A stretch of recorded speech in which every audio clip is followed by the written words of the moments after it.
সেদিন আমরা কক্সবাজার গিয়েছিলাম। ও বলতেছে দেরি হয়ে গেছে, তাড়াতাড়ি খিচুড়ি করো। তাই আজকে আমি তাড়াতাড়ি খিচুড়ি করতেছি, চাল ডাল মিশিয়ে।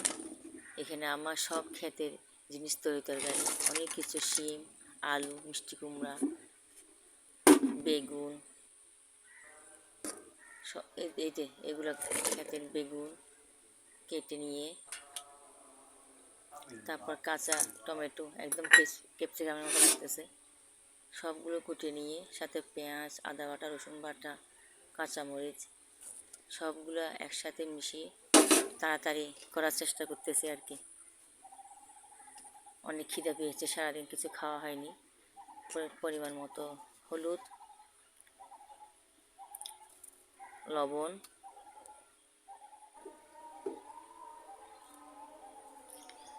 ভাজা জিরের গুঁড়া,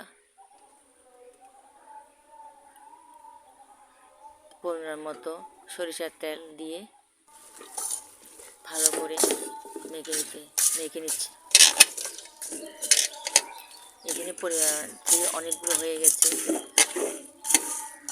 আমরা দুজন খাবো। কুটতে কুটতে পরিমাণ বুঝতে পারি না, অনেকগুলো সবজি কুটে ফেলছি। মাখতে অনেক কষ্ট হচ্ছে আমার। বেশি হয়ে গেলে রাত্রেও খাবো, বাকিটা সকালে খেতে পারবো। অনেকক্ষণ করে মাখতে হচ্ছে।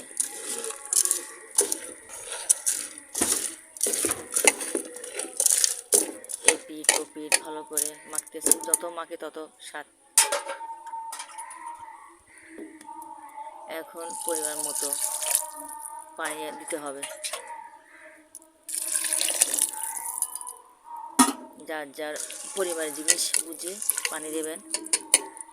আমি আমার জিনিসের পরিমাণ বুঝে পানি দিয়েছি। এখানে আরেকটু লাগবে মনে হয় পানি, আরেকটু।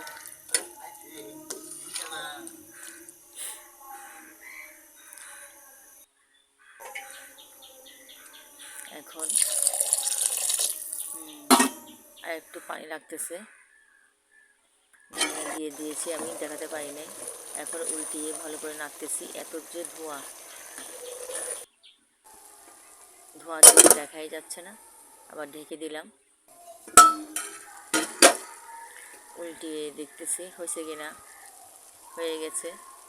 এখন ধনিয়া পাতা দিয়ে দিলাম, হয়ে গেছে আমার খিচুড়ি।